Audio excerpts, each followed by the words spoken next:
And other reports proving that President our Donald government Trump has deliver a speech to the country where you heard him portray an intelligence community that he is portraying as hiding information from him. There is no evidence of that. We're going to talk with somebody who is actually working in the FBI about that. We're also going to talk to Ken Dilanian about all of his reporting about the past year. I also just want to note, because I noted this earlier, but the intelligence community under Trump during his first term put out a declassified report. And in it, they said, we have no indications that any foreign actor attempted to alter any technical aspect of the voting process. Again, that's according to a declassified report on the 2020 election from back when John Ratcliffe was the director of national intelligence. Trump is talking in part, and I want to turn to you here, Michael. He's talking in large part here about raw intelligence. They can be tips. They can be just calls that come into the FBI.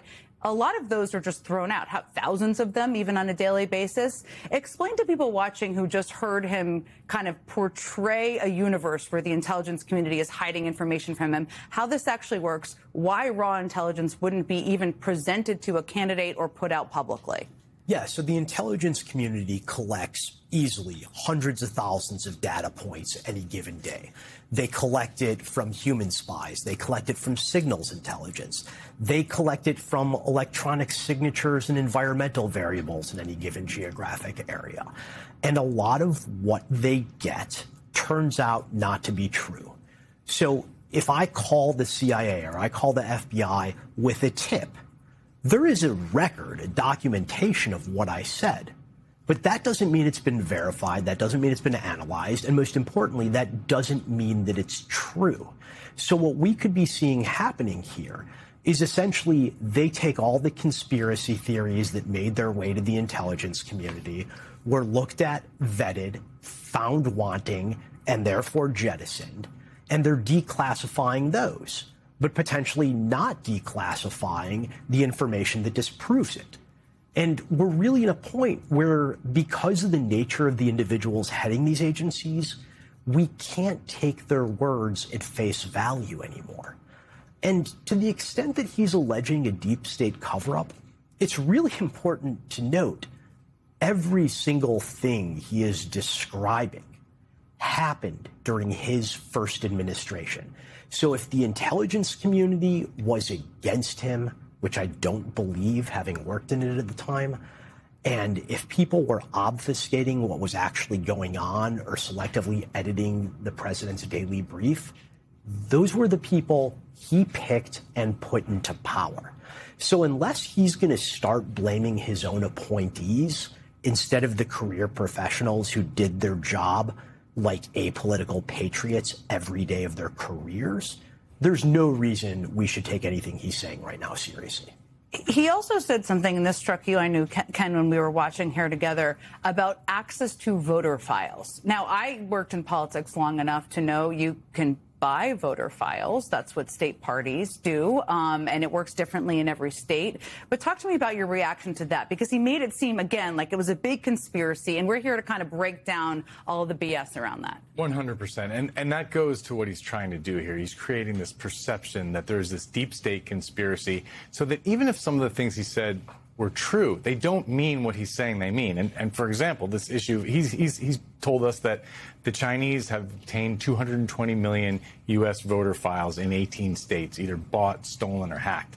But as you just said, a lot of these voter rolls are available for download. They're not secret records. Just because you obtain a voter record doesn't mean that you've hacked into an election system or changed the result of an election or are in a position to commit voter fraud. What the Chinese are doing, as Michael knows but probably can't talk about, with this information, they for years have been gathering personal information on Americans. Remember, they hacked into the federal personnel database years ago. They've hacked into health insurance companies. They're doing that. The 2012 campaign. 100%. They're doing that not to change elections in the United States. They're doing that to compile a database so that they can identify American intelligence officers, so that they can target business people for exploitation, so that they can do the things that their intelligence agencies want to do. But as you just said, the intelligence community looked very hard at this, and they saw no evidence in 2020, and nothing Donald Trump said contradicts that China tried or did anything to change the result of an election in any state. What they did was they mounted an influence operation, as did Russia, was trying to get Donald Trump elected, and Iran was disfavoring Trump and favoring Biden.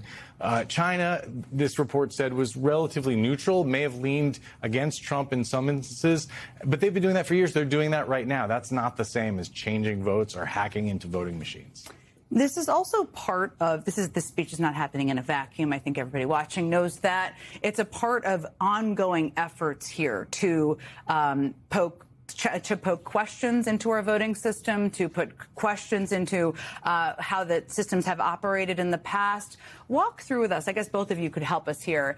All of the other things that are happening. There's the SAVE Act that he's trying to push through. There's the effort to seize voting machines, as he did in Fulton County. What else are you seeing as a former law enforcement officer here in terms of what tools he's using? So the biggest thing that alarms me was a statement that Todd Blanche made some weeks ago in public, on the record, where he said he saw no problem with armed federal agents, in particular ICE, being at polling places. That is against the law. When I was carrying a badge and a gun on behalf of the United States, we were warned every 2 years, do not display anything identifying yourself as a federal law enforcement agent, even when you go vote in your personal capacity.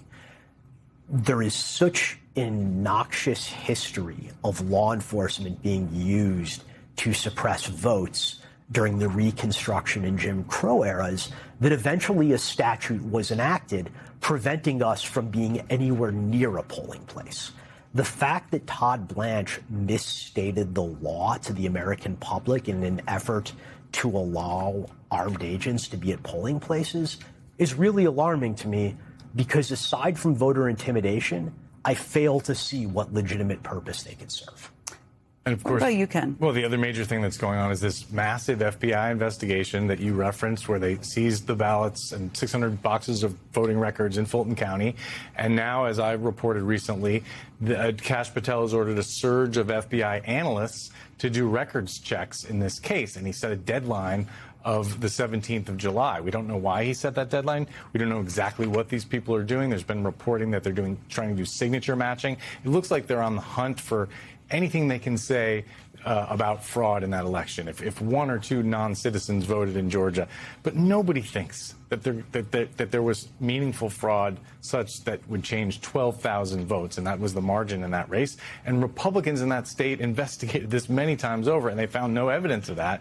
And yet here you have the FBI devoted to that.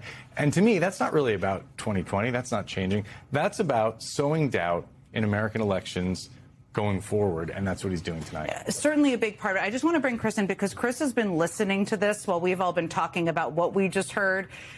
Chris, thank you for listening to it, first of all. What have you heard over the last, I guess, 10 minutes or so since we called out of that speech that's disturbing to you? What stuck out to you?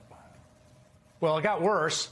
I mean, in a little bit, it's a little bit like trying to argue with like a raving crazy person standing naked next to you on the subway claiming they're Jesus Christ, that they're not actually Jesus Christ. Like, well, you know, Jesus Christ was born 2,000 years ago and you're standing like it's so off the table of what is, you know, plausible, rational. But one of the really insidious sections right after we got out is him basically saying, essentially, I'm paraphrasing here, that a whole bunch of foreign entities, Iran, China, I think North Korea, have the ability, the capability of essentially a mass hack of the voter system to change over votes. Now, my understanding is that that's just completely not true, that there is no assessment of that.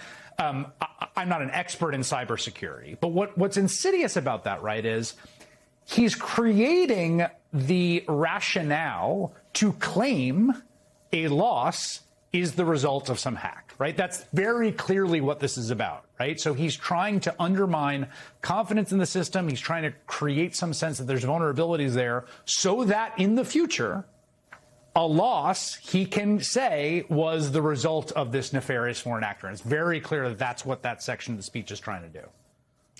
No question. I mean, it is trying to lay the predicate for the future. It is trying to rewrite the past. They're all completely related.